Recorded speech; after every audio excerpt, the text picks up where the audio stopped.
안녕하세요. 굿TV 시청자 여러분, 저는 은혜와 사랑교회 김양숙 목사입니다. 오늘 본문에서는 모세의 아름다운 손을 만날 수가 있습니다. 내 손을 내밀라고 하나님이 말씀하셨습니다. 바다를 향해서 내 손을 내밀라는 하나님의 명령 앞에 모세는 순종했습니다. 순종했을 때 모세의 손은 놀라운 도구가 되기 시작했습니다. 그 손은 어떤 손입니까? 첫 번째, 믿음의 손입니다. 지팡이를 들고 손을 바다 위로 내밀어 그것으로 갈라지게 하자 이스라엘 자손이 바다 가운데 육지로 행하게 됐습니다. 출애굽기 14장 16절에 모세는 내 손을 내밀라는 하나님의 말씀을 믿고 순종했습니다. 그래서 손을 내밀었습니다. 하나님의 말씀에 대한 신뢰가 있었기 때문에 모세는 손을 내밀 수 있었습니다. 바다를 향해 내민 모세의 손은 믿음의 손이었습니다. 바로 그 믿음이 홍해 바다를 가른 것입니다. 히브리서 11장 29절에 믿음으로 저희가 홍해를 육지같이 건넜으나 애굽 사람들은 이것을 시험하다가 빠져 죽었으며, 믿음으로 건넜다는 것은 홍해 바다는 그 시대 물이 넘치고 있었습니다. 그런데 하나님이 모세 보고 어떻게 말씀하셨습니까? 네 손을 내밀라. 손을 내미는 순간에 바다는 갈라졌습니다. 출애굽기 14장 22절에 이스라엘 자손이 바다 가운데 육지로 향하고 물은 그들의 좌우의 벽이 되었으니 물이 쫙 올라와서 뭐가 됐다고 했어요? 벽이 됐다고 했습니다. 우리가 예수 그리스도를 믿는 순간 믿음이 시작됩니다. 그리고 믿음은 거기서 끝나지 않습니다. 믿음으로 나아가는 것, 그것이 그리스도인의 삶의 여정입니다. 오직 의인은 믿음으로 말미암아 살리라. 날마다 믿음으로 사는 것입니다. 기도는 내 믿음의 표현이죠. 하나님이 문제에 관하여 주님을 의지합니다. 하나님은 날마다 우리가 한 걸음 한 걸음 믿음으로 걷기를 요구하십니다.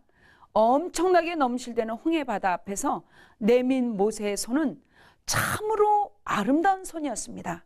믿음의 손이었습니다. 주께서 우리에게 믿음의 손 주시기를 구하시길 바랍니다.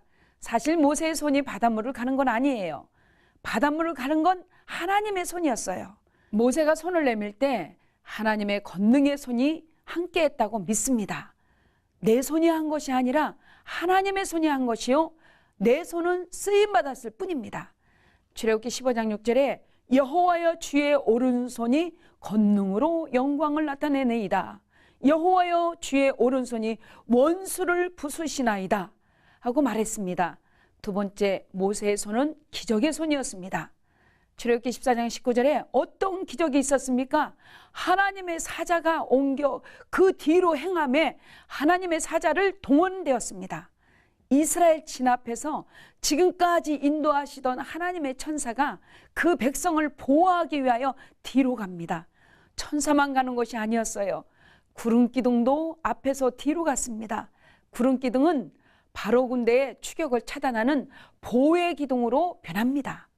천사를 통하여 내 길을 인도하시던 하나님은 내가 삶의 위험 앞에 직면할 때 그의 신실하심으로 나를 인도하신 것 같이 나를 보호하시는 사실을 믿으시길 바랍니다.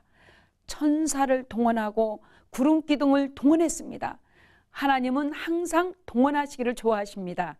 모세가 바다 위로 손을 내밀 때 여호와께서 큰 동풍으로 밤새도록 바닷물을 물러가게 하시니 물이 갈라져 바다가 마른 땅이 됐다고 출애굽기 14장 21절에 말합니다. 여기서 두 가지 기적이 일어납니다. 첫 번째는 큰 동풍을 일어났습니다. 하나님이 큰 바람을 일으키셨어요. 그래서 바닷물을 물러가게 하셨습니다. 두 번째는 걸어가야 할 밑바닥이 마른 땅이 됐어요. 이것은 완전한 기적입니다. 물은 물러갔지만 밑바닥이 그대로 있다면 진흙탕이 아니겠습니까? 진흙탕이면 빠질 수도 있고, 하지만 우리 앞길을 깨끗하게 완전하게 예배하시는 하나님이십니다. 이 모든 기적은 순종했기 때문에 가능했습니다. 내 손을 내밀라는 순종이 기적을 가져왔습니다. 앤드류 모레이는 예수님을 믿는 그 순간부터 우리는 하나님의 순종의 학교에 입학한다고 말합니다. 여러분, 왜 기적을 체험하지 못합니까? 왜 풍성함이 없을까요? 왜 간격이 없을까요? 왜 풍성함이 없을까? 순종하지 않아서입니다. 모세가 순종함으로 내밀었던 손은 기적의 손입니다. 하나님은 지금도 순종하는 손길을 찾고 계십니다. 우리 손은 어떤 일에 쓰임받고 있습니까? 내 손이 하나님께 붙잡힘을 받아 기적의 손으로, 하나님의 은혜의 손으로, 구원의 손으로 쓰임받기 원하십니까? 아니면 불의요 죄악으로 쓰임받기를 원합니까? 전능하신 자의 손이 나를 오늘도 붙잡으시면 내 손은 하나님의 기적을 나타내는 놀라운 도구로 쓰임받을 수 있습니다. 홍해바다는 갈라집니다. 내 인생의 위대한 드라마가 시작될 것입니다. 하나님의 위대한 은총과 역사를 경험하게 될 것을 주님의 이름으로 축원을 드립니다.